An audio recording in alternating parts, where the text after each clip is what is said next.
Baik, Bismillahirrahmanirrahim. Assalamualaikum warahmatullahi wabarakatuh. Waalaikumsalam warahmatullahi. Salam sejahtera bagi kita semua.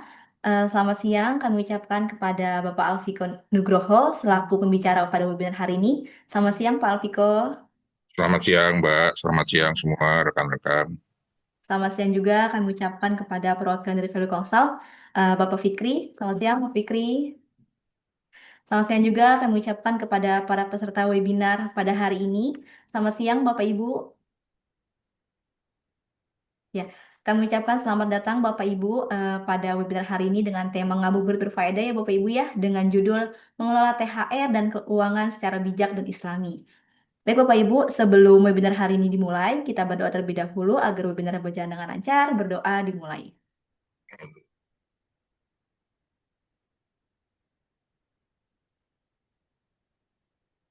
Berdoa selesai.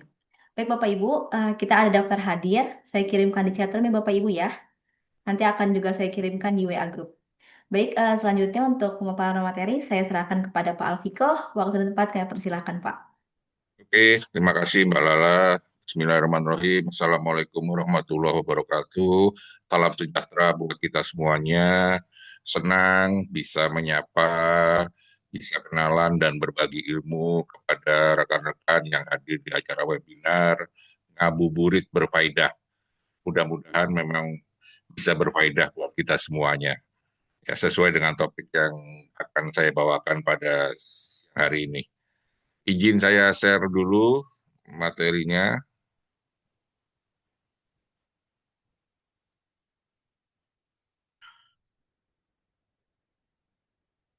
Sudah terlihat ya. Belum terlihat Pak. Nah, sudah Pak. Oke, topik webinar ngabuburit berfaedah kali ini adalah yang memang sedang dinanti-nanti atau mungkin ada sebagian yang sudah mendapatkan. Intinya topik ini menjadi sesuatu yang ditunggu-tunggu dan banyak menjadi perbincangan banyak orang. Kenapa? Karena setiap tahun tentunya ada tiga kata indah yang lalu diharapkan kedatangannya, yaitu namanya THR, Tunjangan Hari Raya. Karena kita sudah terlalu sering mendapatkan THR, kadang-kadang kita lupa sebetulnya makna dari THR itu sendiri seperti apa. Sudahkah kita sendiri cukup bijak dalam mensikapi uang yang diterima yang dinamakan THR itu? Oke, hari ini saya akan bicara tentang bagaimana sih cara kita mengelolanya, keuangan secara Islami dan juga khususnya kita bicara tentang THR. Sebelumnya ada istilah tak kenal maka tak sayang. Nama saya Alviko Ibnu Groho. Teman-teman bisa panggil saya Viko. Saya sehari-hari mengajar beberapa topik pelatihan dan saya lebih banyak fokusnya di pelatihan persiapan masa pensiun dan juga persiapan masa pensiun dini. Saya banyak sehari-hari mendampingi teman-teman kita di lingkungan Polri dan di lingkungan TNI untuk mendampingi mereka yang akan memasuki masa purnabakti dan juga di beberapa institusi pemerintah. Ada dua buku yang sudah saya tulis. Buku yang pertama adalah Pensiun Ketika Keputusan Menjadi Keberkahan. Ini adalah sebuah buku yang saya tulis tahun 2005 dan saat ini sudah tidak beredar di Gramedia, tapi saya edarkan di beberapa institusi pemerintah sebagai bagian dari bakti saya untuk para teman-teman yang akan memasuki masa pensiun.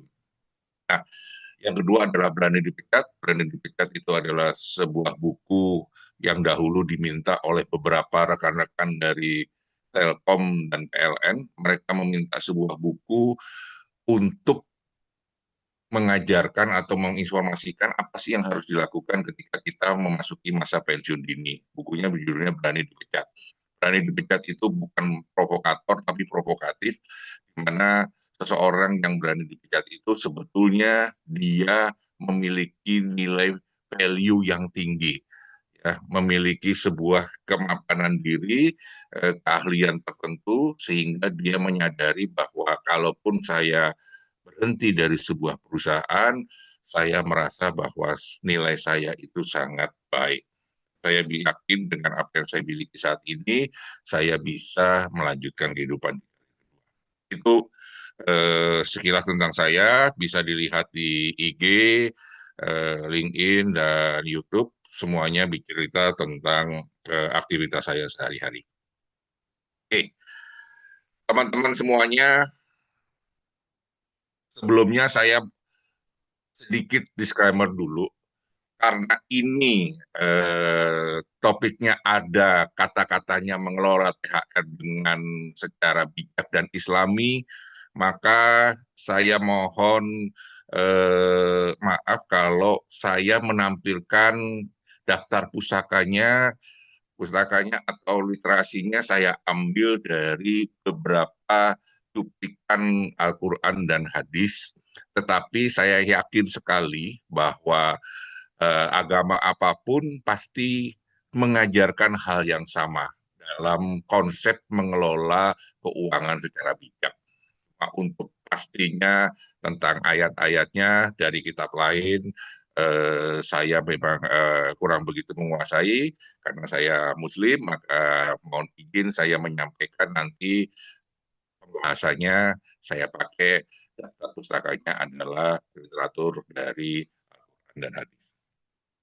Kalau kita bicara THR, tentunya yang hadir di sini sudah paham. THR itu adalah pendapatan non-upah yang wajib dibayarkan pengusaha atau pemberi kerja ke pekerja dan buruh menjelang hari raya keagamaan. Dasarnya jelas, teman-teman semuanya, dasarnya adalah Undang-Undang Peraturan Menteri Ketenagakerjaan nomor 6 tahun 2016, itu dasarnya tentang tunjangan hari raya keagamaan bagi buruh ataupun pekerja di suatu perusahaan. Kalau bicara di sini adalah hari raya keagamaan, sebetulnya THR itu tidak identik dengan hari raya Idul Fitri saja. Ya, kegiatan itu sebetulnya hari raya yang lain juga sebetulnya bisa diberikan oleh perusahaan. Namun pada umumnya THR itu diberikan di saat momen-momen hari raya hari rayanya umat Muslim yaitu Idul Fitri. Oke, ada beberapa hal. Ini poin dasar dulu, pondasi awal kalau kita ngomong THR. Namanya THR itu adalah tunjangan hari raya. Ada kata yang di depan, itu yang sangat menyolok. T-nya adalah tunjangan. Teman-teman semuanya, kalau kita bicara kamus bahasa Indonesia, tunjangan itu secara garis besar adalah bantuan, dibantu. Ya. Artinya, ketika seseorang merayakan hari besar keagamaannya, perusahaan sadar bahwa pegawainya, personelnya itu butuh dibantu karena tingkat kebutuhan hidup itu pasti meningkat. Makanya diberikan bantuan yang dalam hal ini dihaluskan kata-katanya menjadi tunjangan. Nah, dari poin tersebut dapat kita ambil ya beberapa makna dari THR ini. Yang pertama, ini harus saya bicarakan yang pertama dulu nih. THR itu bukan bonus. Sebagian teman-teman ya masih beranggapan bahwa menyamakan THR itu bagaikan sebuah bonus. Apa efeknya ketika kita menganggap THR adalah sebuah bonus?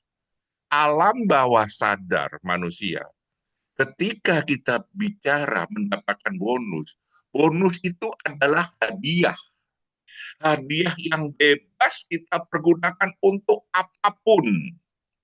Kecenderungannya hadiah yang memang bisa dipakai untuk menyenangkan hati. Padahal dasarnya adalah ini ada bantuan, bukan hadiah. Ini bantuan, tunjangan. Maka ketika kita masih berpikiran, ini saya dapat tambahan uang, ini adalah bonus yang saya tunggu-tunggu, maka kecenderungannya adalah saya akan berusaha maksimalkan untuk menghabiskannya dengan secepat-cepatnya. Tanpa saya berpikir lebih bijak lagi. Saya cenderung untuk melampiaskan apa yang menjadi keinginan saya, apa yang menjadi sebuah harapan saya dengan bonus itu.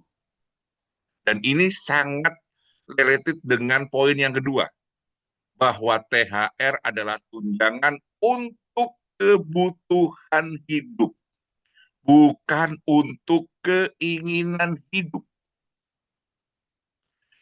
Saya sedikit bercerita, tidak usah jauh-jauh, mohon maaf tidak merendahkan sebuah profesi tertentu, tapi ini karena berada di lingkungan saya.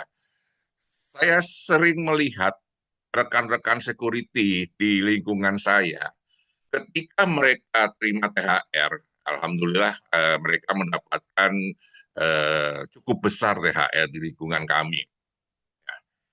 Ketika saya amati, apa sih yang dilakukan saat teman-teman mendapatkan THR? Kecenderungannya adalah mereka mengejar keinginan hidupnya mereka. Apa yang dilakukan? Di motor baru.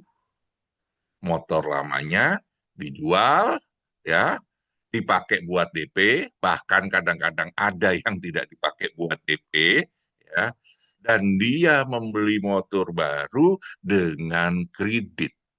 Dan kreditnya itu dia pakai uang dengan menggunakan uang THR.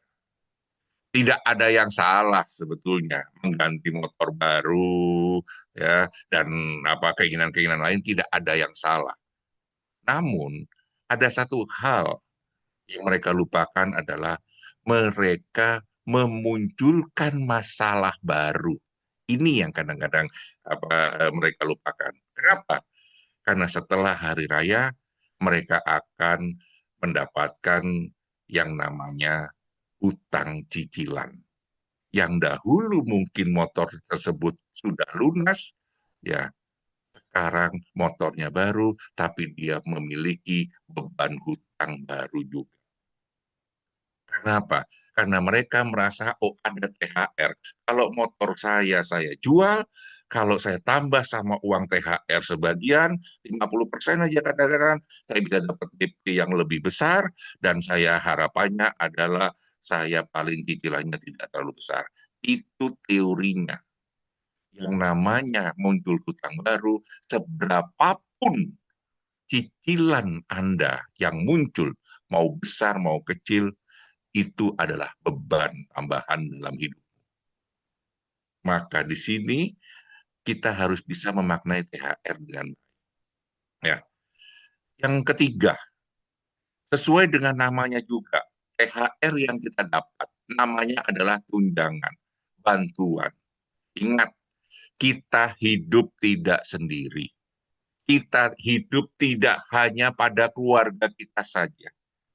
Ada orang-orang di sekeliling kita yang juga membantu kita dan juga mereka wajib dibantu. Siapa? Yang pertama pastinya orang terdekat yang membantu kita. Bisa ART, bisa supir, ataupun orang-orang lain, ya tadi yang saya cerita security, ya, ataupun profesi-profesi lain yang ada di sekeliling kita. Mereka juga harus diberikan THR. Mereka juga harus dibantu. Dan kita mendapatkan bantuan, maka menjadi sebuah hal yang lumrah kalau kita bisa membantu mereka juga. Tentunya nanti saya perkuat dengan dalilnya, ya agama apapun pasti mengajarkan hal ini. Siapa lagi yang bisa dibantu? Ring yang kedua, keluarga dekat kita. Kalau Anda masih memiliki orang tua, tentunya orang tua juga akan senang kalau dia dibantu saat hari raya. Adik kakak Anda, tentunya mereka juga akan ikut bahagia kalau mereka dibantu. Tetangga sekitar yang mungkin membutuhkan, rasanya kurang pas kalau kita merasa lebih dari cukup, sementara lingkungan kita, tetangganya kita sedang berjuang untuk, jangankan untuk hari raya, untuk buka puasa pun mungkin mereka masih berjuang. Tentunya ini suatu hal yang tidak bisa kita tutup mata. Inilah 3 poin memaknai THR dari kata-kata tunjangan. THR adalah bukan bonus, THR bukan untuk keinginan hidup, tapi untuk kebutuhan hidup. Dan THR tunjangan itu juga artinya kita wajib memberikan tunjangan kepada sama orang lain di antara kita. Kita jalan lagi. Ini yang tadi saya mohon izin, saya memakai landasannya adalah landasan dari secara agama Islam. Yang pertama, bagaimana mengelola THR secara Islami? Yang pertama, karena memang fokusnya THR itu adalah kita dibantu oleh perusahaan untuk kebutuhan hidup kita, maka prioritaskan THR itu untuk kebutuhan hidup. Ini sesuai dengan ajaran Al-Quran, bahwa Al-Quran memprioritaskan pemenuhan kebutuhan hidup, terutama nafkah keluarga, secara seimbang. Ya. Jadi tidak berlebih-lebihan, secukupnya saja. Ya. Malah kalau perlu, pastikan balancing antara kebutuhan duniawi dan akhirat, dan juga hindari sikap boros. Beberapa ayat Al-Quran yang saya kutip untuk memperkuat bahwa kita harus fokus pada kebutuhan adalah satu, surat Al-Baqarah ayat ke-233, di mana di sini dikatakan ayat ini menegaskan kewajiban seorang ayah atau kepala keluarga untuk menafkahi, dalam hal ini memberikan makan dan pakaian secara layak,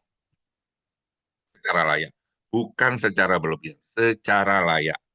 Yang kedua adalah surat An-Nisa ayat ke-34. Di sini juga hampir sama dengan surat Al-Baqarah, laki-laki harus ditugaskan sebagai penanggung jawab nafkah.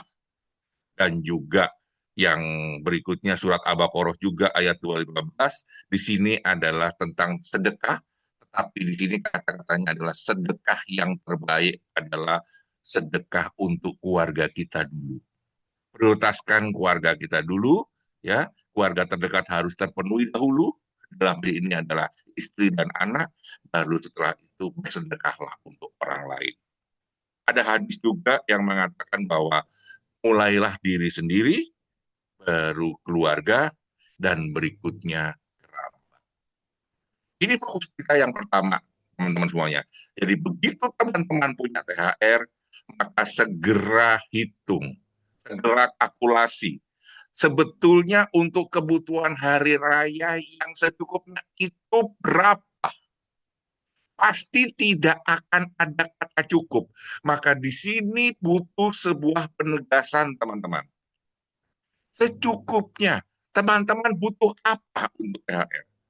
Apakah masih harus butuh baju baru? Apakah tidak perlu memakai baju-baju yang lama yang masih baik? Kalau memang butuh baju baru, tidak ada masalah, tuliskan. Apakah masih butuh makanan yang berlebih? Menyiapkan kue-kue kering yang banyak? Pertanyaannya, keluarga sekarang, apalagi keluarga muda, jujur, seberapa sih tamu yang datang ke rumah Anda bagi keluarga-keluarga yang masih muda? Rata-rata di hari raya itu, yang paling banyak tamu itu adalah orang tua kita atau orang-orang yang memang sudah senior. Itu yang paling banyak dia kedatangan tamu. Kalau kita, saya saja, Bapak Ibu sekalian, usia saya sudah masuk, mau masuk ke 54. Saya aja kalau lebaran jarang ada tamu. Jarang juga ada tamu. Nggak banyak adik-adik saya anak pertama, adik-adik saya juga jarang. Kenapa? Ya karena masih ada orang tua, ngumpulnya di orang tua. Jadi kalau di sini bilang kita siapkan toples banyak, makanan kering banyak untuk dalam hal ini untuk hari raya. Sebetulnya itu kan untuk hidangan menjamu tamu. Ujung-ujungnya semua kue yang kita beli segitu banyaknya yang ngabisin kita-kita juga. Yang pada akhirnya itu akan menambah dampak kesehatan kita saja. Tidak beli kue yang secukupnya. Ini yang kadang-kadang kita sering lupa karena kita melihat scroll-scroll medsos, lihat teman-teman kita jualan, oh ya bantu dan memang kelihatannya enak, beli beli beli beli. Kalau memang dasarnya membantu, fine baik ya. Tetapi kalau itu dasarnya kita beli untuk kita nanti bilang, udahlah kita kumpul-kumpulin untuk menyajikan, untuk suguhan, dan ternyata memang tidak ada yang datang, kita saja yang makan, maka sebaiknya kita evaluasi tahun ini. Butuhkah kita makanan kering segitu banyak? Ini salah satu hal-hal penting. Butuhkah kita baju baru di saat kondisi seperti ini? Bukannya syaratnya adalah kalau kita sholat dan kita bersilaturahmi adalah baju yang terbaik, baju yang bersih dan terbaik. Lihat lagi banyak hal-hal lain, teman-teman. Coba dilihat secukupnya, tapi prioritaskan untuk kebutuhan hidup. Ini poin yang pertama. Nanti kita diskusi. Saya jelaskan dulu, nanti ada sesi kita diskusi. Poin yang kedua dalam mengelola keuangan yang islami adalah fokus seperti yang tadi saya katakan, fokus untuk memberikan tunjangan kepada orang sekitar kita. Yang tadi saya katakan. Kalau kita punya ART, prioritaskan dia. Kalau kita punya supir, prioritaskan dia. Ada security, prioritaskan dia. Ada tempat tukang sampah, tukang bersih-bersih di lingkungan, prioritaskan mereka. Mereka wajib kita prioritaskan. Tetangga yang masih kekurangan, prioritaskan mereka. Ada banyak dasarnya. Saya yakin Alkitab juga mengajarkan hal ini. Al-Quran jelas mengajarkan. Ada banyak di sini.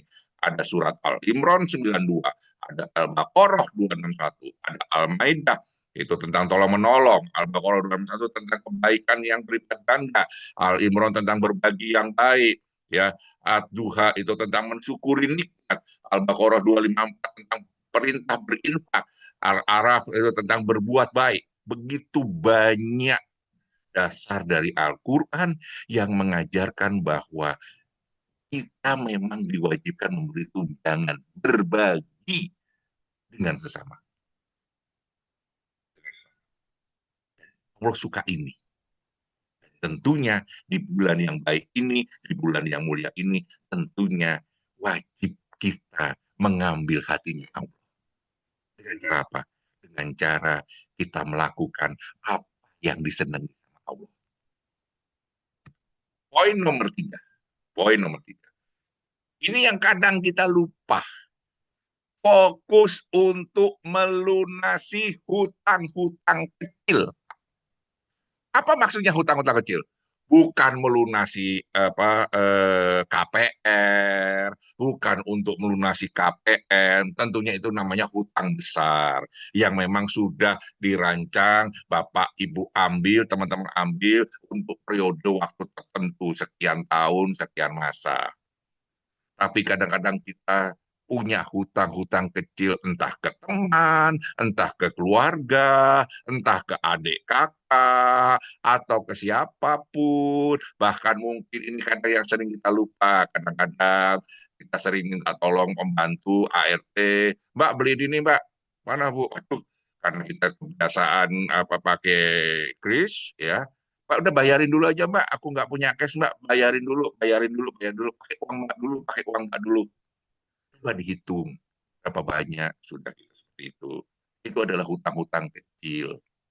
Ya, hutang ke tukang sayur kah mungkin karena setiap hari lewat tukang sayur percaya sama Anda karena udah jelas rumahnya di situ ya, udah ambil dulu, lunasin yang kecil-kecil itu.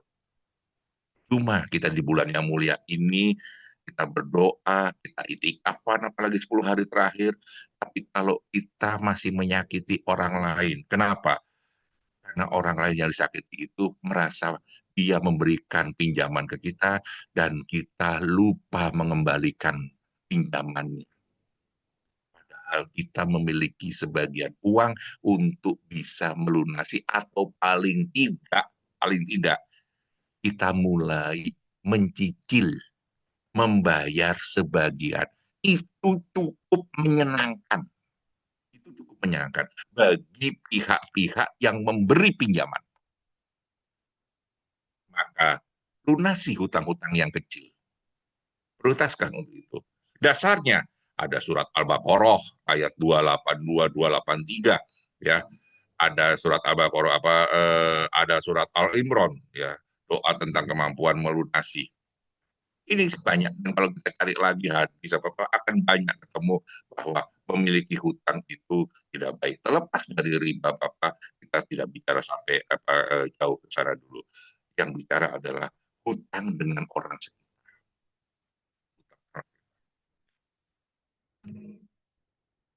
Yang nomor 4, ketika kita terima THR, fokus untuk kewajiban kita dan sebagai umat yang beragama. Kalau Anda Muslim, tentunya di bulan yang mulia ini, bulan Ramadan ini, ada salah satu kewajiban yang harus dipenuhi, harus dilaksanakan, yaitu namanya zakat plus infak dan sedekah. Bukan sering mendengar semua ustadz, semua pemuka agama, khususnya yang Muslim, mereka berlomba-lomba memberikan sebuah tausiah yang mengatakan bahwa perbanyaklah sedekah dan infak di bulan yang mulia ini, apalagi 10 hari terakhir ini. Kan sudah pasti, itu menjadi sebuah kewajiban. Tapi infak dan sedekah itu juga menjadi sebuah hal yang sangat mulia dan sangat disegani Allah. Ini beberapa eh, dasar ayatnya, ada surat Al-Baqarah, surat Al-Taubah, dan surat Al-Maidah. Lagi kalau saya bisa mengutip poin tentang ini. Maka jangan lupa, pakailah THR-nya untuk bayar zakat, infak, dan sedekah. Poin terakhir, yang kelima, apa yang harus dilakukan ketika kita mendapatkan THR? Kalau memang memungkinkan, setelah melakukan semuanya, setelah dilakukan semuanya, alhamdulillah masih ada sisa uang dari THR itu. Menabunglah, pakailah untuk investasi, atau pakailah setidaknya. Kenapa? Tidak perlu harus dihabiskan THR itu di bulan Ramadan ini. Hidup kita tidak sampai hari raya saja. Habis hari raya masih ada kehidupan. Apalagi yang teman-teman nanti mudik. Setelah mudik, tanpa sadar teman-teman banyak mengeluarkan uang, tanggal gajian sudah lewat dan masih lama menunggu gajian bulan berikutnya. Disinilah fungsi dari tabungan itu bekerja. Seperti layaknya diceritakan di dalam surat Yusuf yang mengatakan bahwa di sini kita harus menabung karena menabung untuk 7 tahun. Tanamlah, menanam. Itu dianjurkan untuk kita menanam 7 tahun, karena nanti akan ada 7 tahun berikutnya payback. Kita nanam dulu, lalu disimpan hasil budidaya kita, lalu dipakai untuk hidup 7 tahun yang akan datang. Itu dari zaman dulu. Artinya, hidup tidak selalu statis, teman-teman. Hidup itu naik turun. Walaupun teman-teman profesinya sebagai karyawan, dijamin gajinya setiap bulan, tidak selalu statis kehidupan itu. Walaupun Anda seorang karyawan, apalagi yang teman-teman profesinya bukan karyawan, yang penghasilannya tidak tetap seperti layaknya karyawan mendapatkan gaji. Oke. Di sini diperkuat dengan Al-Furqan ya, ayat 67 yang mengatakan bahwa kalau belanja harta jangan boros-boros, tidak pula kikir. Ya. Jangan boros, tapi jangan pelit. Sudah diajarkan. Ya. Ini juga sudah ada Al-Ashr dan juga surat An-Nisa. Kesimpulan pertama dalam tips mengelola THR itu adalah berapa banyak sih membaginya itu. 10% untuk zakat, infak, sedekah dari Anda dapat THR. 10-30% ya sampai 30% untuk bayar hutang. Artinya seperti yang tadi saya cerita.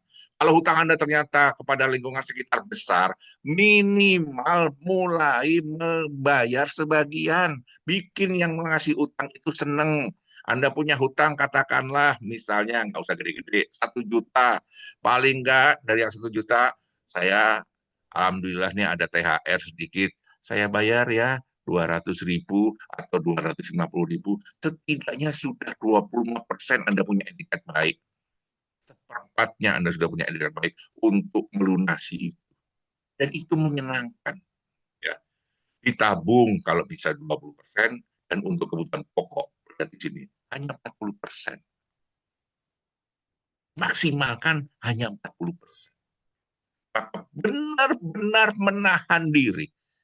THR diberikan di bulan Ramadan. Bulan Ramadan sudah jelas salah satu makna dari bulan Ramadan adalah menahan diri dari hawa nafsu. Dan ini menariknya. THR diberikan bukan hanya bulan Ramadan. THR diberikan mendekati hari raya. Di mana godaan lingkungan sekitar terkait tentang hari raya begitu besar. Mall-mall obral diskon. Ya, sosmed obral, ya apa namanya iklan-iklan dan juga eh, tampilan-tampilan yang menggoda, yang membuat kita untuk ikut berbelanja tanpa kita sadari.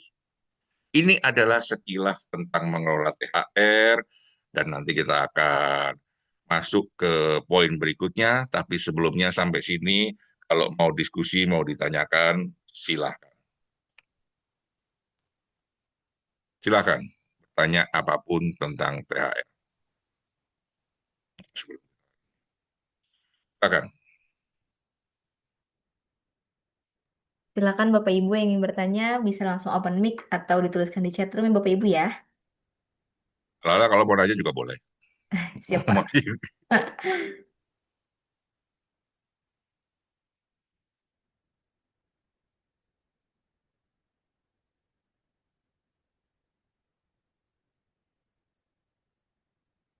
Ada yang ingin ditanyakan? Apakah THR-nya sudah cair? Maksudnya cair itu bukan sudah didapat dari perusahaan, sudah cair, benar-benar sudah cair, habis. Kayak es sudah cair berarti sudah hilang, udah bukan es lagi judulnya karena sudah cair. Ya, udah cair, udah tidak bisa digunakan lagi. Ya, es yang sudah cair sudah tidak bisa digunakan lagi. Silakan. Kalaupun misalnya, waduh Pak, telat, cair saya sudah cair, sudah habis-habisan. Ya setidaknya masih ada tahun depan. Tahun depan teman-teman bisa jauh lebih bijak dalam mensikapi penerimaan THR dan bagaimana cara menggunakannya dengan baik. Ada beberapa hal yang ingin ditanyakan, silakan kita berdiskusi.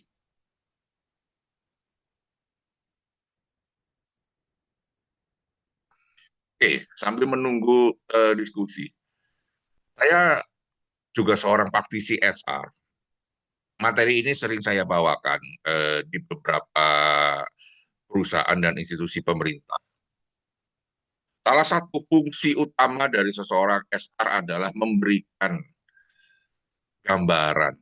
Jadi ketika karyawan itu sudah mendapatkan THR, kalau bisa berikan mereka sebuah pemahaman.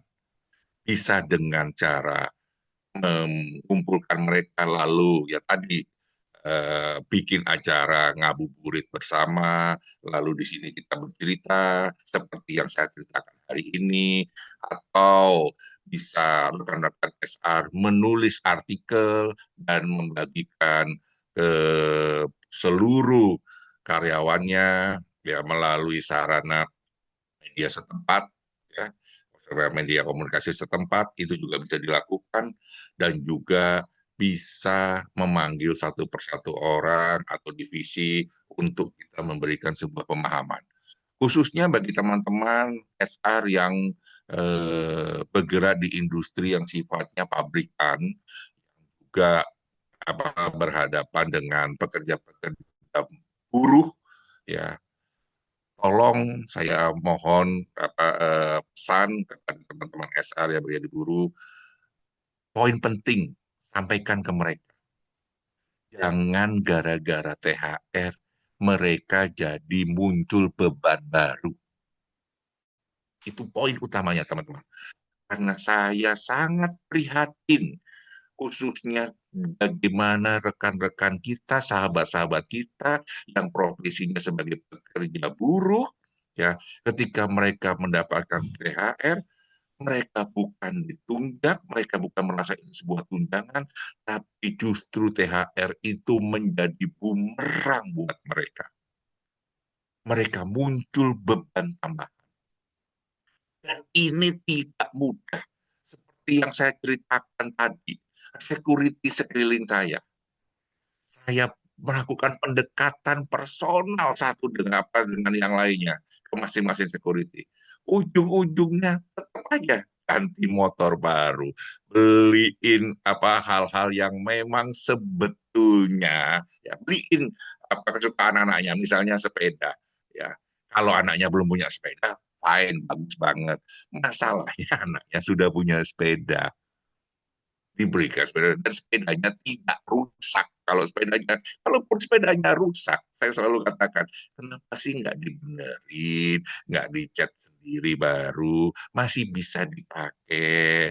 Akhirnya dia berikan sesuatu hal yang baru, yang kadang-kadang belinya itu ya sepedanya diganti dengan sepeda listrik yang harganya jauh lebih mahal dibandingkan sepeda pada umumnya. Aduh, mau bicara apa itu haknya mereka, tetapi yang saya sedihkan adalah ketika mereka selesai hari raya, baru beberapa bulan, mereka sudah mengeluh. Pak berat kita hidup, Pak berat ini, aduh, rasanya kita sebagai seorang SR, kita sebagai orang yang mengerti, rasanya kita, duh, kok begini ya? Itu poin saya kepada teman-teman yang punya profesi SR atau yang sedang mendengarkan webinar saat ini, pastikan jangan jadikan THR itu menjadi sebuah bumerang buat diri kita. Jangan dengan adanya THR itu malah memunculkan beban tambahan baru setelah hari raya. Silakan, saya masih menunggu beberapa pertanyaan. Silakan, kalau ada yang mau didiskusikan.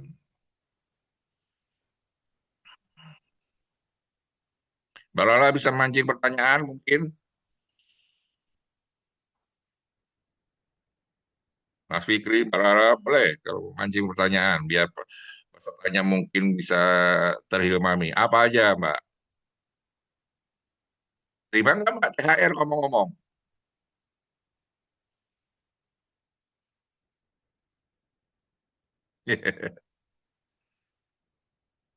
Terima Pak, Hah? terima Pak. Oke, kalau gitu saya yang nanya. Kalau Mbak Lara bingung, ya. Secara pribadi, Mbak, jujur-jujuran dari mak ini, yang Mbak lakukan itu Poin yang nomor berapa ketika terima THR? Ada 5 poin, Mbak. Mbak lebih cenderung melakukan poin yang nomor berapa?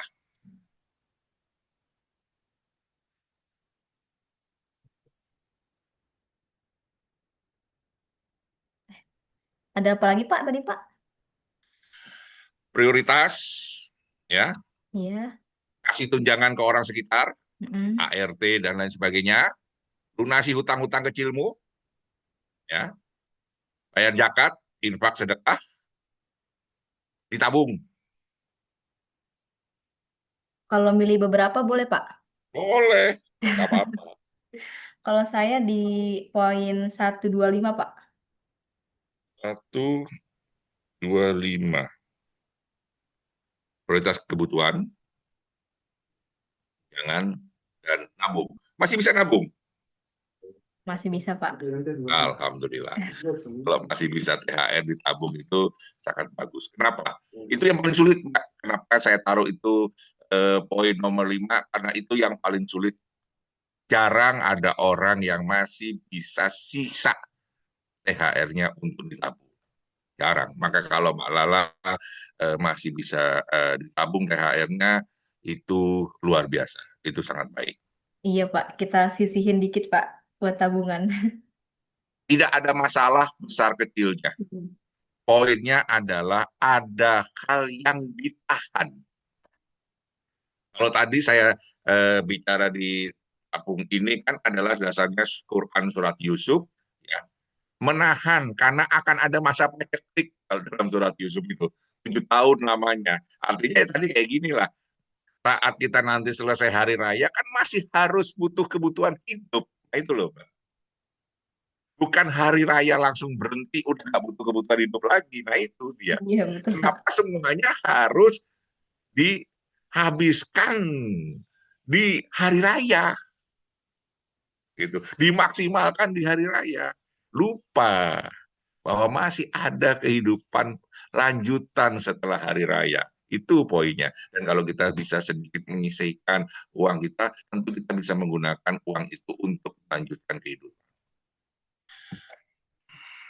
Ada lagi yang mau ditanyakan? Silakan teman-teman yang lain. Monggo.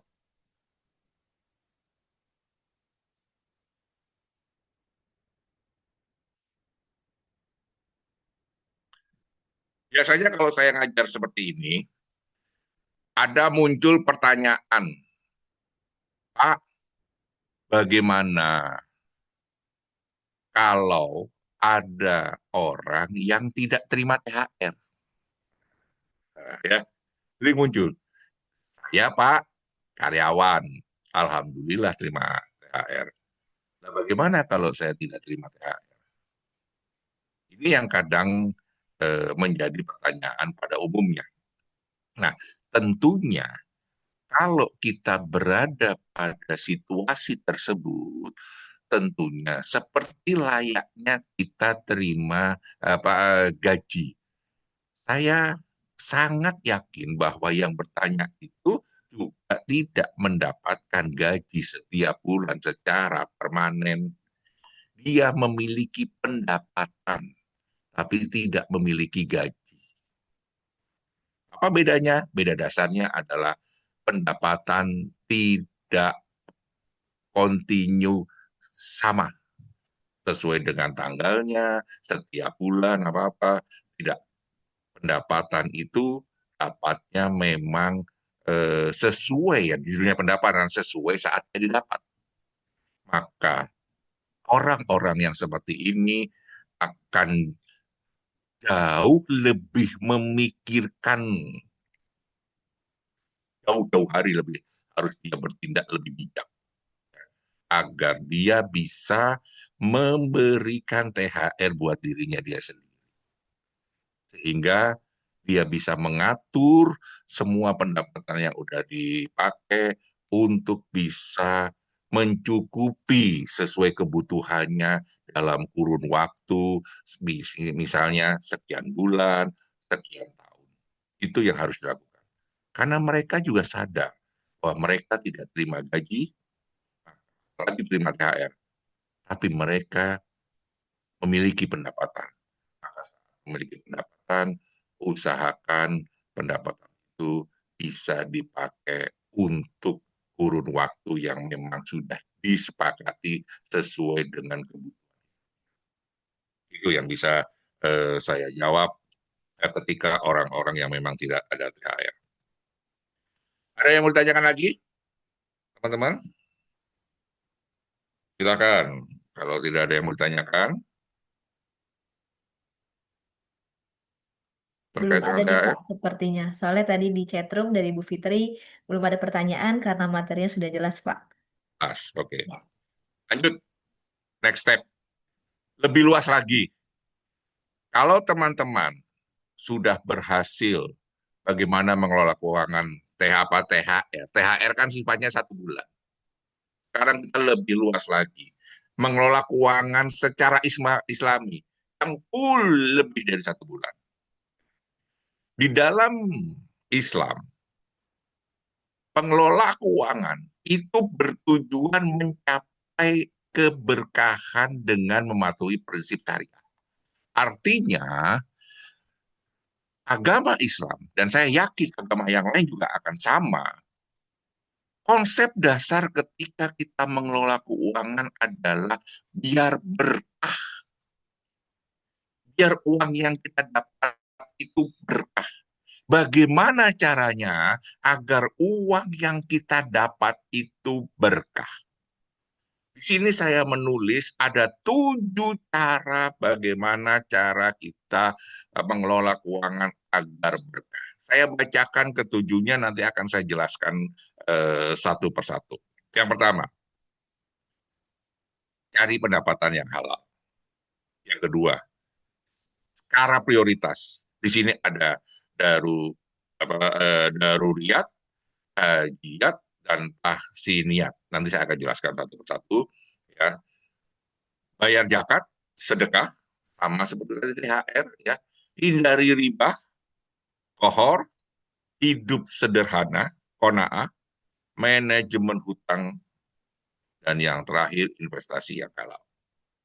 Yuk kita kupas satu persatu, ya, bagaimana tips mengelola keuangan secara islami. Yang pertama, mencari pendapatan yang halal.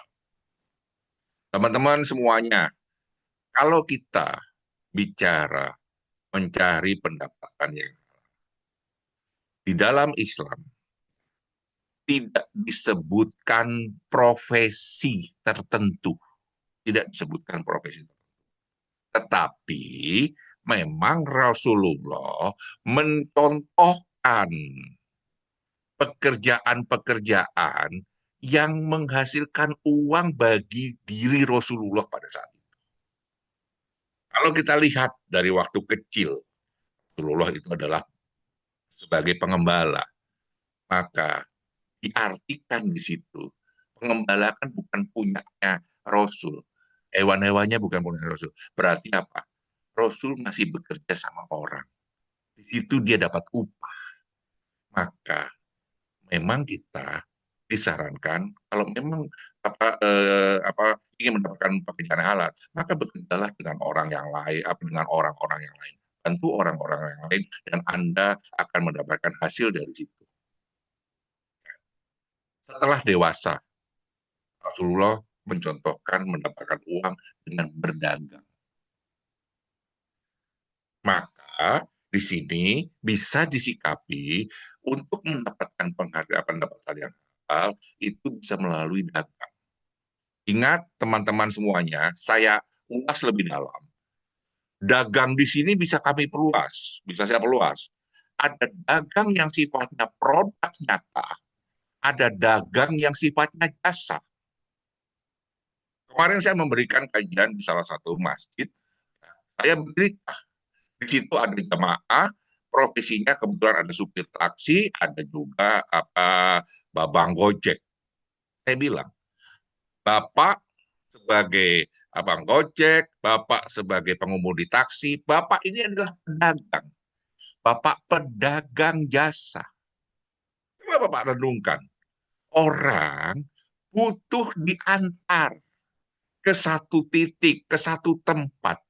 Bapak mengantarkan dengan baik, dengan selamat, maka orang tersebut membayarkan karena sudah diantar dengan selamat sampai tujuan. Di situ transaksi dagangnya. Jadi sebetulnya definisi kata dagang diperluas dengan dagang jasa, apapun itu, menjadi perantara, ya, atau menjual hal-hal yang sifatnya mendapatkan komisi, pembayarannya secara tender, dan lain sebagainya. Itu semuanya bagian dari kata-kata halal. Halal. Ya, bagian dari pedagang. Dan berikutnya, kalau kita tahu jejak Rasulullah, Rasul itu selain berdagang, dia juga profesi sebagai panglima perang, dan juga profesi sebagai kenegaraan. Artinya apa? Bekerja sebagai pegawai pemerintahan di situ. Jadi di sini bisa diartikan mendapatkan uang halal ketika kita bisa bekerja sebagai pegawai, baik itu swasta maupun negeri. Itu bagian dari hal yang halal. Jadi gimana yang tidak halal? Ya tentunya kita sudah tahu. Yang tidak halal adalah uang yang didapatkan, income yang didapatkan, penghasilan yang didapatkan dari sumber-sumber yang memang tidak resmi. Korupsi, hal-hal yang lain, markup, dan lain sebagainya. Nah, ini yang bisa kita katakan bahwa pendekatan tidak halal. Sekali lagi di sini dikatakan bahwa Islam tidak mengfokuskan pada profesi untuk menghasilkan apa, untuk mendapatkan pendapatan. Islam hanya memfokuskan bahwa bekerjalah kamu, berusahalah kamu, agar kamu memiliki pendapatan halal. Poin yang kedua, Islam juga di sini jelas mengatakan bahwa tidak memfokuskan bahwa pendapatan itu hanya bisa didapat full continue setiap bulan, seperti layaknya kita mendapatkan gaji, tapi bisa juga mendapatkan pendapatan yang sifatnya per term, per masa. Orang-orang yang memang mendapatkan kerjaannya dapat uang, lalu nanti tidak setiap bulan, itu juga sama. Kan tadi yang sebutkan contohnya pengemudi taksi, pengemudi online, ya penjual, pedagang ataupun hal-hal lain. Ya. Ini menjadi penting. Jadi jangan berpikiran sempit pada profesi, tidak. Tapi melihatlah pada yang didapat itu halal. Ketika uang yang didapat halal, maka Anda sudah membuat pondasi keuangan secara Islami yang baik. Yang pertama, mencari penghasilan yang halal. Di sini jelas memastikan semua pemasukan diperoleh dengan cara halal dan diridhoi oleh Allah. Lihat tujuan utamanya, pengelolaan keuangan Islami bertujuan mencapai keberkahan. Maka yang dicari adalah berkah,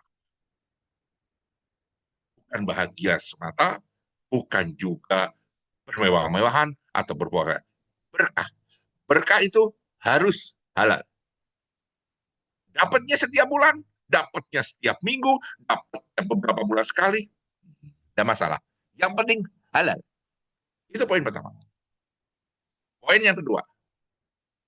Poin pertama sudah jelas ya, teman-teman semuanya. Poin yang kedua, skala prioritas. Dalam hal ini, ada 3 langkah di dalam pengelolaan keuangan Islami untuk kita mengelola uang berdasarkan skala prioritas. Yang pertama adalah daruriyat. Daruriyat adalah seperti saat tadi saya cerita tentang THR. Dahulukan kebutuhan pokok. Dan di sini dititik beratkan kebutuhan pokok. Islam juga mengajarkan, tadi saya sudah kutip ayatnya, Islam mengajarkan untuk kita tidak boros dan tidak pikir. Artinya, di sini sangat jelas bahwa yang penting adalah kebutuhan dasar tercukupi. Karena banyak orang menghilangkan keberkahan ketika dia menyatukan skala prioritas itu, disatukan antara kebutuhan dengan keinginan. Contoh, Mbak Lala, karena yang lainnya ini saya pakai Mbak Lala aja. Kebutuhan pokok dasar Mbak Lala adalah untuk makan yang utama, betul ya Mbak ya? Untuk pangan, makan.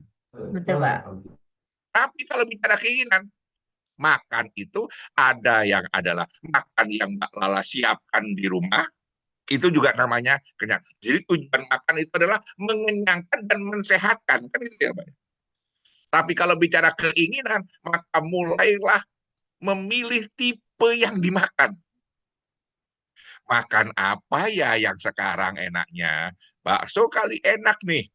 Yang seger-seger enak ini nih. Yang kuah-kuah enak ini nih. Di restoran ini enak kali ya.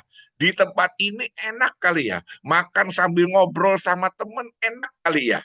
Itu keinginan. Islam memprioritaskan untuk dahulukan kebutuhan pokok. Yang penting dari apa? Selama keluarga kita bisa makan, cukup. Di situ berkah, di situ sehat. Jenisnya makanannya apa? Apapun yang dihidangkan. Maka menjadi penting buat kita semua teman-teman ya memberikan pemahaman kepada pihak keluarga bahwa apa yang sudah disuguhkan di rumah kita itu adalah yang terbaik dari Allah. Itu adalah yang terbaik dari Allah. Itu adalah berkah dari Allah. Maka makanlah itu. Kalau memang kita sedang diberikan rezeki lebih dan kita makan dengan memakai keinginan, tidak apa-apa. Bukan berarti tidak boleh. Ya, bukan berarti tidak boleh. Di zaman Rasulullah itu ada pasar. Di dalam pasar itu menjual makanan-makanan.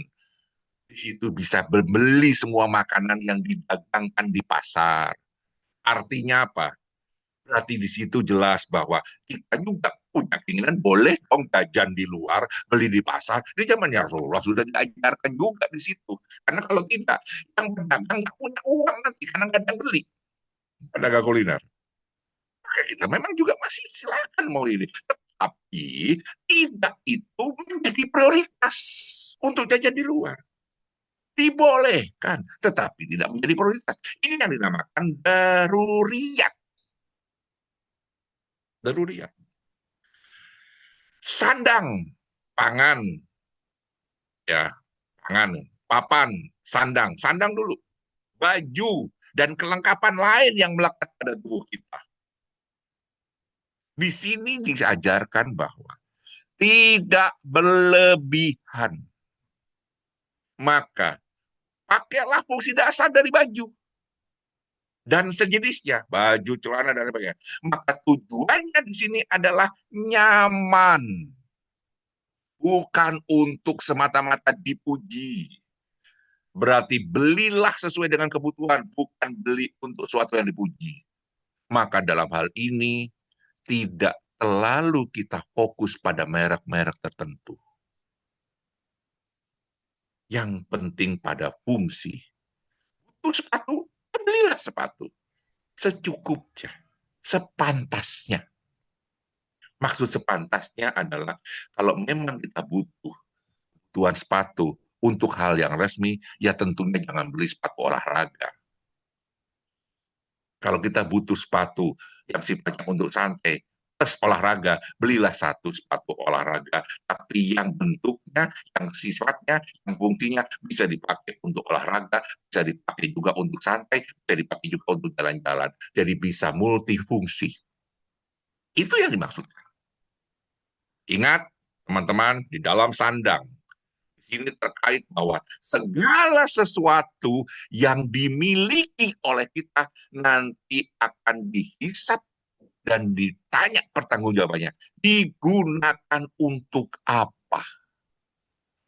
Ini maksud Allah mencegah bahwa jangan berlebihan. Cukup. Ya. Kemudian di sini ada hajiyat, kebutuhan pokok, ya, pendukung, kebutuhan pendukung.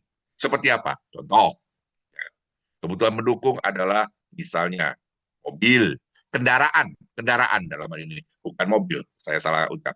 Mendukung kendaraan, kendaraan itu adalah mewakili kaki kita. Sama seperti layaknya zaman dulu Rasulullah. Rasulullah itu sudah memberikan fungsi dari kendaraan, yaitu ada kuda, ada unta. Tetapi di situ tidak disarankan. Wajib orang punya unta, wajib orang punya kuda. Tidak. Kalau untuk ibadah, untuk jalan, di situ ada ayatnya. Berjalanlah ke masjid. Artinya di situ jelas. Kalau kita nggak punya kendaraan, kita bisa beribadah. Ternyata nilainya jauh lebih baik dibandingkan kita memakai kendaraan. Jadi yang zaman dahulu, yang menunggang unta untuk dipakai untuk ibadah, mau bekerja, ataupun ke ibadah ke masjid, atau mungkin ke agama lain, ke tempat ibadah yang lainnya, kalau dia memakai kendaraan, atau dia berjalan kaki, maka lebih mulia yang berjalan kaki. Dan ada juga hadisnya yang mengatakan, makin jauh jarak dari tempat yang dituju, makin besar pahalanya. Di sini bahwa dikatakan bahwa hajiat di sini adalah kebutuhan pendukung, tetapi kebutuhan pendukung itu berguna pada fungsi dan pada eh, saat yang memang sudah bisa kita miliki. Tidak dipaksakan. Artinya, kalau belum bisa beli motor, ya jangan beli motor. Kalau belum bisa beli mobil, ya jangan beli mobil. Jangan menambah beban untuk hal ini. Baru bisa jalan, baru bisa naik angkutan umum. Ya kalau memang saat itu baru sampai situ, ya lakukan. Tetapi jalanmu adalah pahalamu. Jalanmu, susah-susahmu naik angkutan umum, naik kereta api, KRL, ya, berdesaan-desaan, itu adalah ibadahmu. Itu yang diharapkan dari sebuah kata berkah. Disitulah fungsi dari hadiah, kebutuhan pendukung. Itu salah satu contoh fungsi aja. Rumah, itu kebutuhan pendukung. Kalau memang kita mampu beli rumah, ya beli. Tidak juga harus yang besar dulu. Ya, rumah itu adalah tidak kepanasan, tidak kehujanan. Bisa menahan dari serangan udara yang ekstrim maupun yang tidak ekstrim. Kita bisa berlindung di dalamnya sehingga membuat keluarga kita baik-baik saja. Karena itu tempat perlindungan. Itu fungsi rumah. Maka kalau memang belum bisa beli, hanya baru bisa mengontrak, ya nggak apa-apa. Langsung masih bisa nebeng orang tua, ya nggak apa. Kalau memang itu pada masanya. Ini yang dinamakan hadiah. Kebutuhan pendukung. Tidak memaksakan. Tapi kalau memang sudah sampai waktunya kita bisa membeli, kita bisa mencicil sesuai dengan kemampuan kita. Rumah tipe sekian, nanti naik lagi sekian, nanti bisa naik lagi sekian. Itu juga disarankan. Memiliki rumah yang besar juga disarankan. Tetapi selama tidak dipaksakan. Dan yang terakhir adalah tahsiniyat. Tahsiniyat itu adalah keinginan. Ini yang paling sulit, teman-teman semuanya. Menahan hawa nafsu keinginan. Contoh, mobil. Udah dikasih rezeki, beli motor. Udah dikasih rezeki, beli mobil. Lalu muncul keinginan, motornya saya modifikasi, mobilnya saya modifikasi. Modifikasi itu tidak menambah fungsi dari kebutuhan. Modifikasi itu hanya memenuhi unsur keinginan. Dia tidak menambah kebutuhan. Jangan gara-gara memodifikasi, beli ban, beli pelek, ganti jok, dan lain sebagainya. Dan itu menjadi beban kita. Membuat Anda lebih ngos-ngosan dalam bekerja. Yang ujung-ujungnya nanti Anda tidak kuat. Anda sudah dikasih rezeki punya kendaraan. Sama aja kan. Tentunya kita sudah sangat yakin bahwa kendaraan yang diproduksi oleh pabrikan itu sudah jauh lebih baik standarnya. Dia pasti sudah memikirkan dari segi kenyamanan, dari segi keamanan, dari segi prestis, dan dari segi sesuai dengan harga yang dimiliki dari kendaraan tersebut, value dari kendaraan tersebut. Sudah dipikirkan oleh pihak pabrikan, diproduksi. Jadi tidak perlu kita tambah-tambahkan yang lain. Ini yang dinamakan dengan tahsiniat. Bisa dipahami teman-teman semuanya? Ini yang dinamakan skala prioritas. Poin yang kedua, balik lagi, biar berkah dalam hidup ini. Dan yang ketiga adalah wajib zakat dan sedekah. Seperti yang saya tadi cerita di pengelolaan THR. Kita punya kewajiban sebagai umat beragama. Yang Nasrani juga ada yang namanya perpuluhan. Agama lain juga ada yang namanya sedekah. Hindu ada sedekah. Malah lebih banyak Hindu itu sedekahnya. Karena setiap acara, setiap event, upacaranya lebih banyak, lebih sering. Teman saya yang tinggal di Bali, dia bilang, Pak, kami ini, Pak, agama kami ini, Pak. Kalau boleh dibilang, Pak, kami ini harus jadi orang yang kaya, Pak. Kalau mau beragama Hindu. Kenapa? Banyak sekali, Pak, itu upacaranya, segala tingkah, segala hal dalam fase kehidupan itu diupacarain. Dan diupacarainya itu memakai biaya, Pak. Islam nggak kayak begitu. Nasrani saya hanya mendengar hanya perpuluhan saja. Hindu lebih tinggi tingkat sedekah. Jadi semuanya memang wajib zakat, wajib zakat. Ini masalah nama saja. Poinnya adalah apa? Sedekah, zakat, infak, biar hartanya bersih. Itu poinnya. Kalau hartanya bersih, seperti layaknya baju, baju bersih sama baju kotor, kan dipakai lebih enak, lebih nyaman ketika bajunya. Itu poin yang nomor tiga.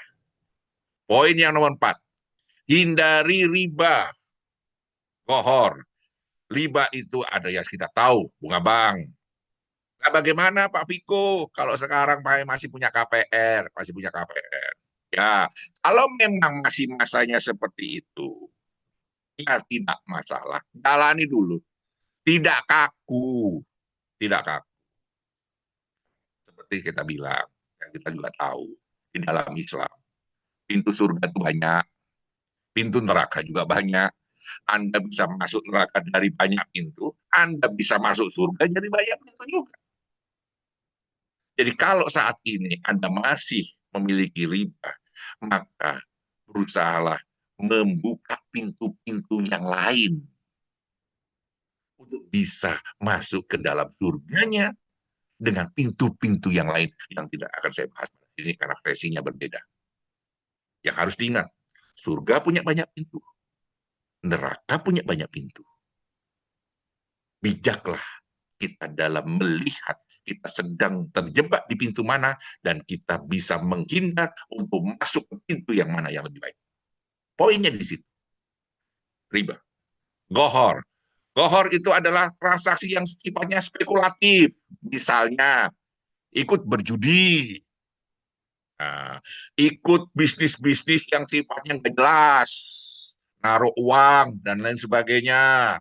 Nah, ini yang tidak disarankan. Yang sifatnya sangat spekulatif. Taruhan, ataupun apapun nanti. Ini yang tidak disarankan. Ini yang berbahaya. Kenapa? Tidak membuat ketenangan. Ketika seseorang tidak tenang, maka itu namanya tidak. Dan pengelolaan keuangan Islami selalu mengajarkan ber. Poin nomor 5, nomor 4. Hidup sederhana, qanaah. Qanaah itu apa? Tidak boros, tabzir, tidak kikir, sesuai apa Quran ayat Al-Furqan yang tadi saya sudah bahas di pengelolaan THR itu. Islam itu ngajari sederhana, secukupnya, tidak boros. Ini hebatnya, hebatnya. Tidak boros, tapi juga nggak kikir.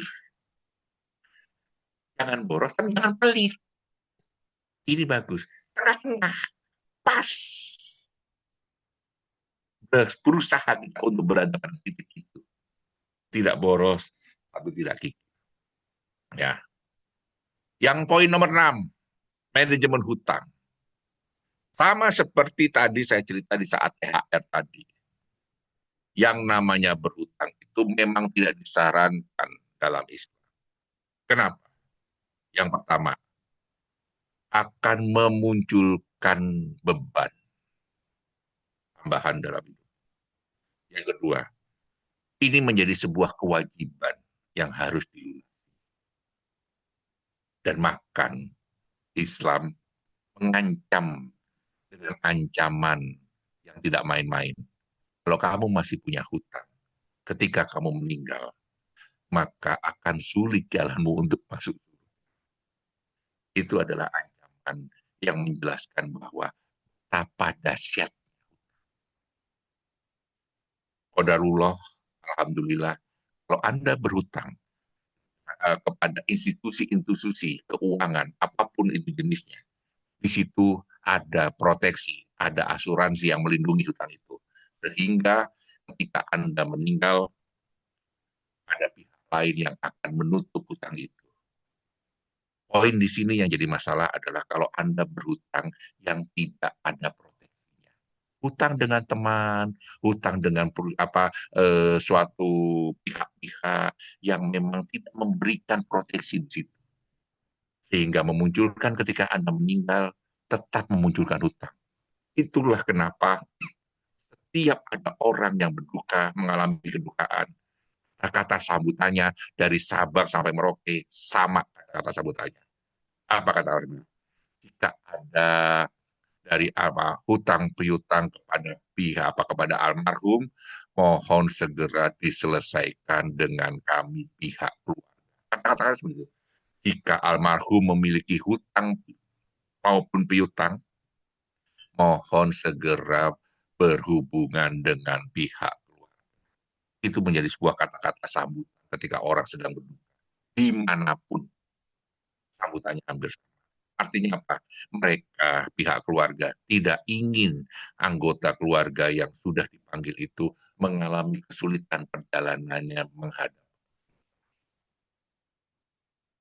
Dan poin yang terakhir dalam tips mengelola keuangan secara Islami adalah investasi yang halal. Apa itu investasi yang halal? Berinvestasilah, kembangkan hartamu. Lihat, di Islam mengajarkan bahwa memang kita harus mengembangkan harta, tapi kembangkan hartamu sesuai dengan syariah yang ditentukan oleh agama. Dalam hal ini, perwakilan dari apa agama adalah pemerintah atau pihak terkait yang ditunjuk pemerintah.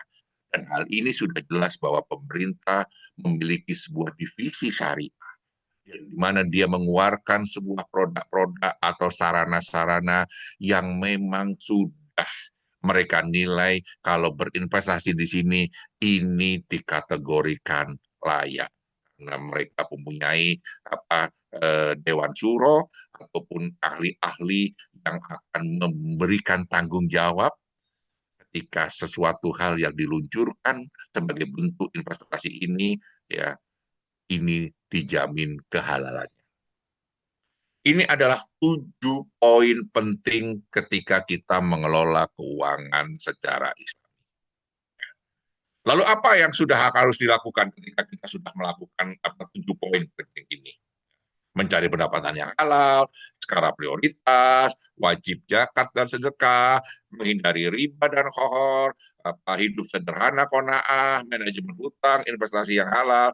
Maka langkah selanjutnya, tim praktisnya adalah Islam mengajarkan ada 4. Yang pertama adalah dicatat segala bentuk keuangan. Agar apa?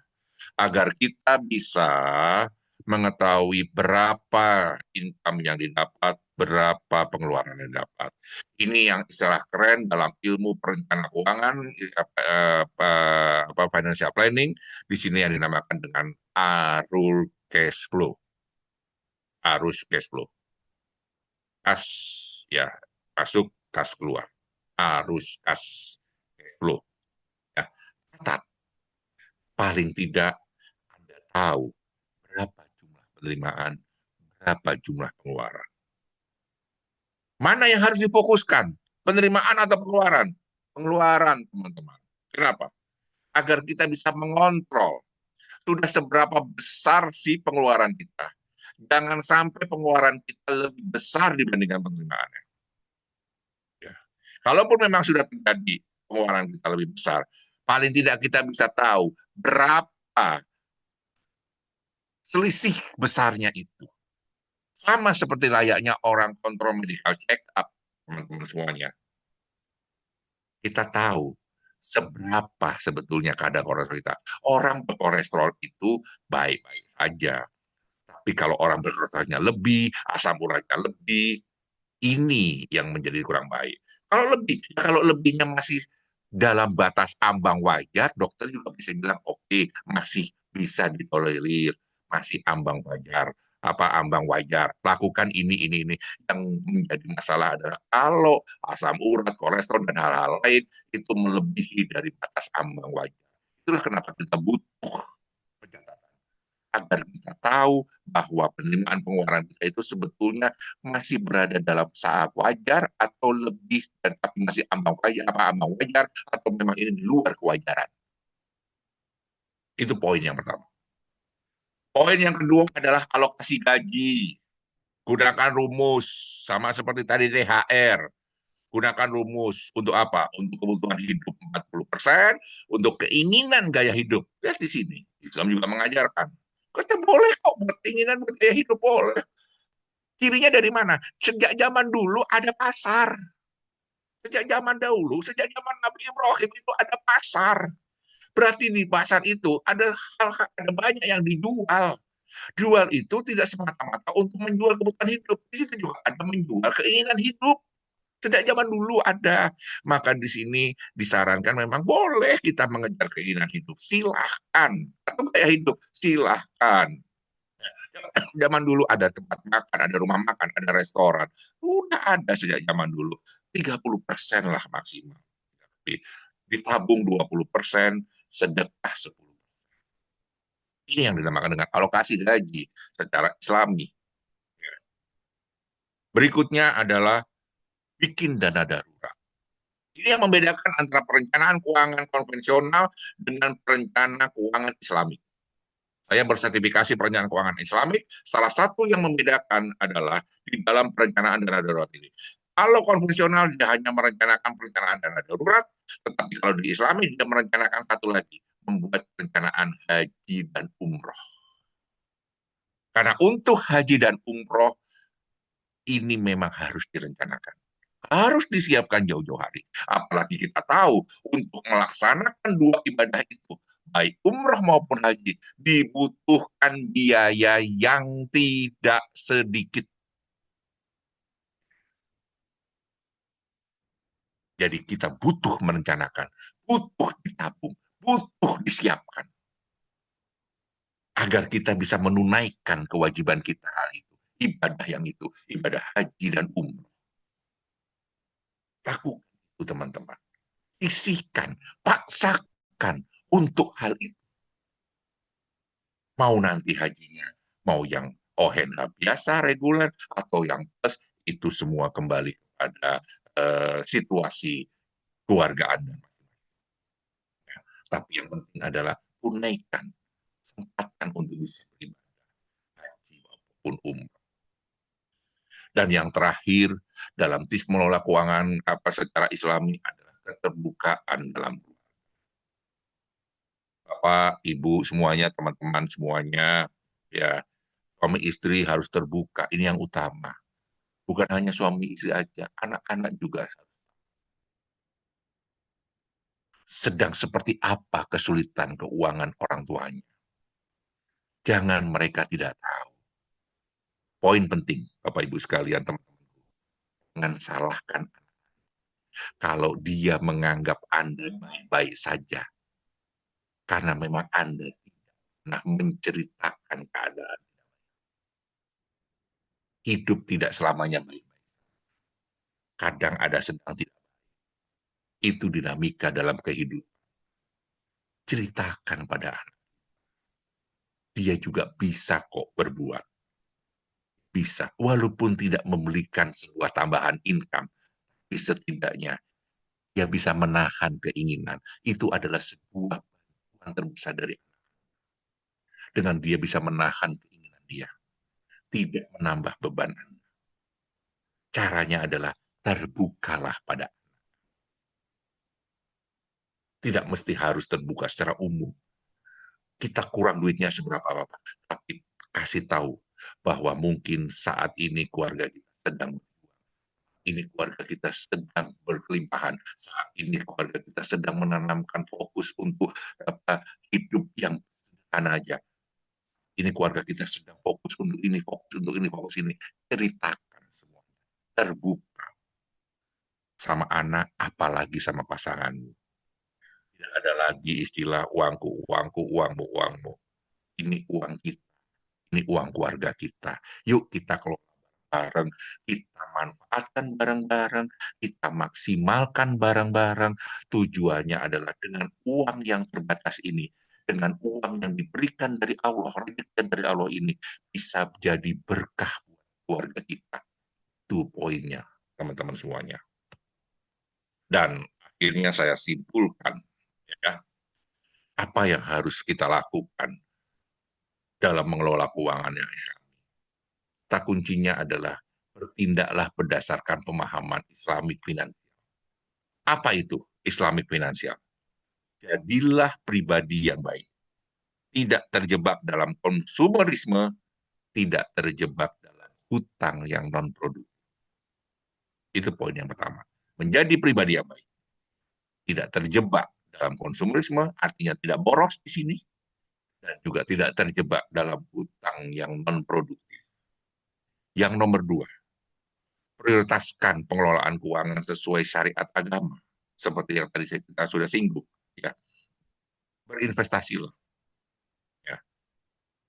Pergunakan segala sesuatu sesuai dengan prioritas. Tiga poin itu. Terakhir, bijak dalam mengelola keuangan secara islami, menjamin kehidupan kita semakin barokah dan istiqomah dalam. Itu yang bisa saya sampaikan, Mbak Lala dan seluruh peserta webinar. Masih ada waktu sesuai dengan janji 3:30, tapi ini juga udah asar. Kalau memang ada mau didiskusikan, dengan senang hati, ayo kita silakan.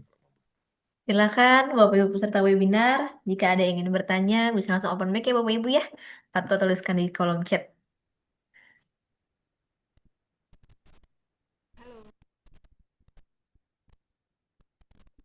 Ya, sepertinya tadi ada yang halo.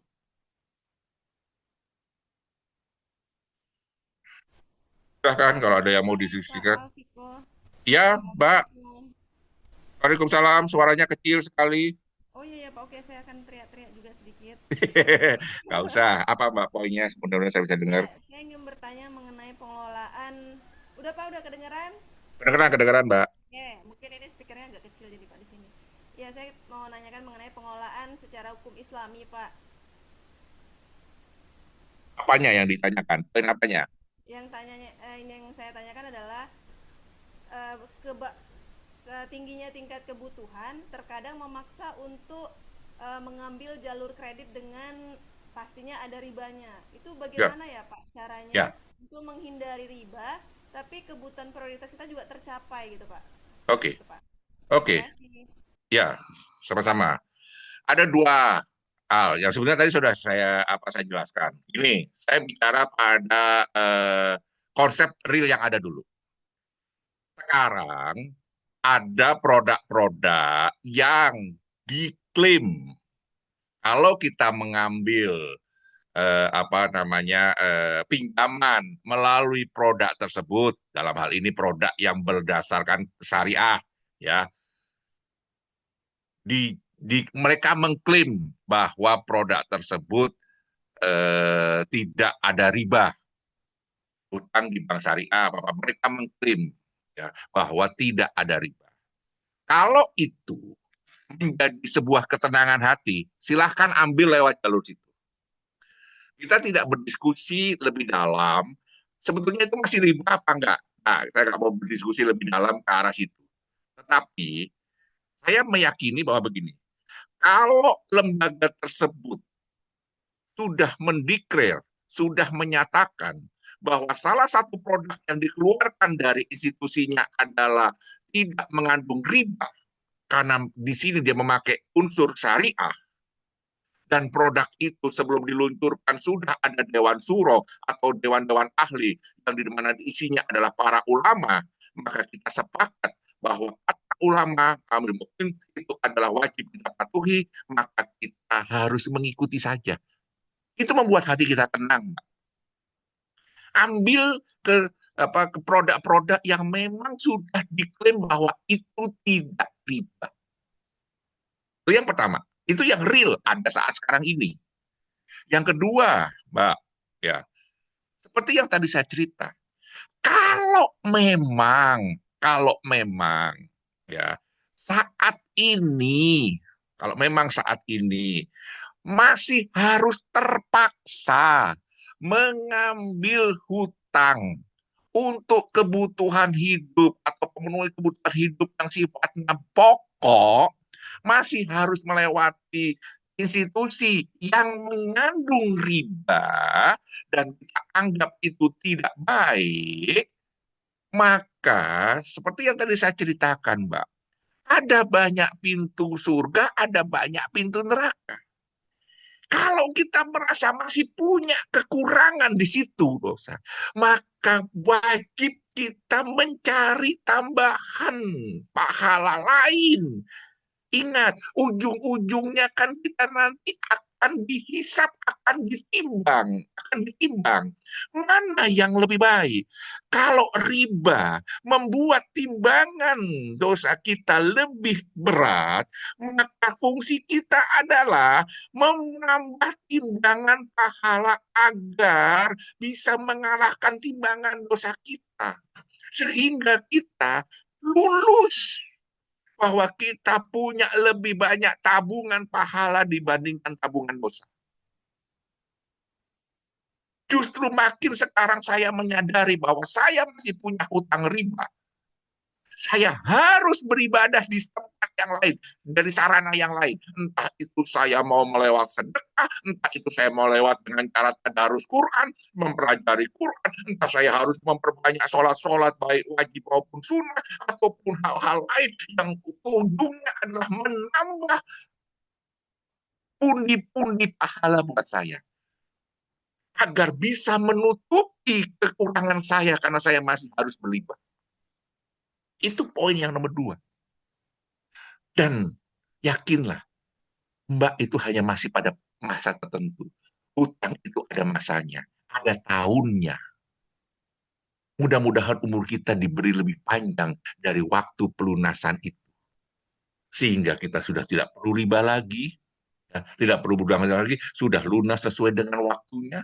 Dan ketika sudah lunas itu berarti kebutuhan sudah tercapai, kita tidak memunculkan keinginan-keinginan baru lagi, dan kita bisa full menambah pahala-pahala tabungan untuk keberkahan kita, untuk pahala-pahala kita, pundi-pundi pahala kita, sehingga ujung-ujungnya hari akhir ketika kita dihisap, kita menjadi pribadi yang beruntung. Apa pribadi yang beruntung? Pahala hisap kita lebih kita. Itu membuat hati kita tenang, Bang. Karena kita sadar namanya hidup harus melewati fase itu, Mbak. Saya sadar. Jadi ada dua.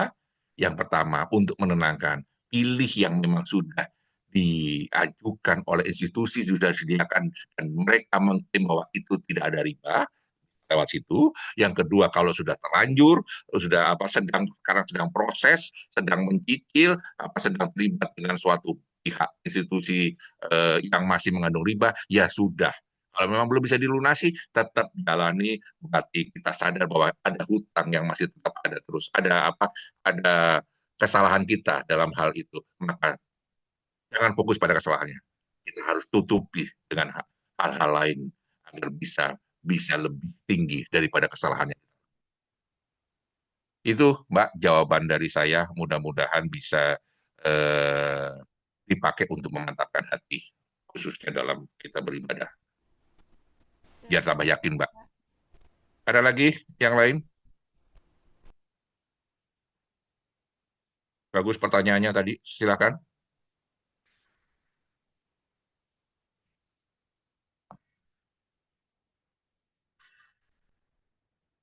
Cukup jelas penjelasan saya, Mbak Lala dan yang lainnya. Gimana kalau sudah jelas? Cukup, karena tadi ada pesan sponsor, nanti jemputannya jam 4, sudah harus jalan dari kantor.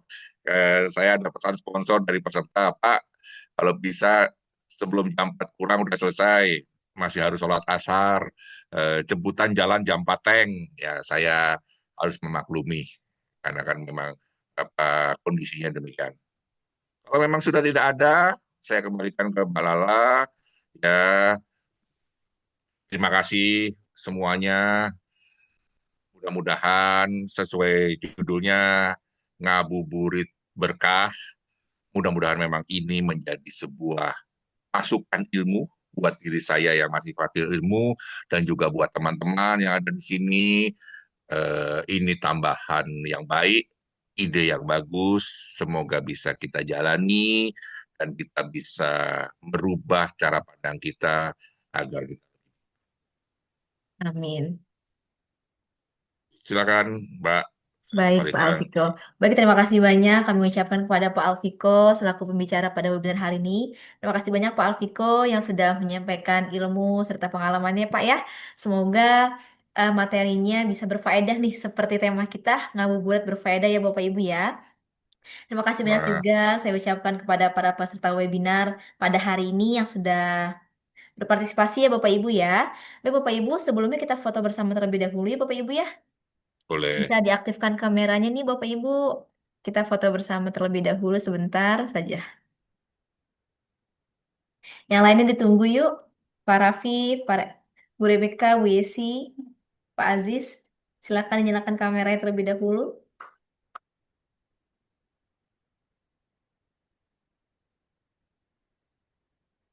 Oke, mungkin yang lain sedang berhalangan ya Pak Viko ya. Ya, nggak apa-apa. Jadi yang ada aja dulu. Baik Bapak Ibu, saya hitung ya Bapak Ibu ya. Satu, dua, tiga. Oke, boleh sekali lagi gaya bebasnya nih Bapak Ibu. Oke, gaya bebasnya satu, dua, tiga.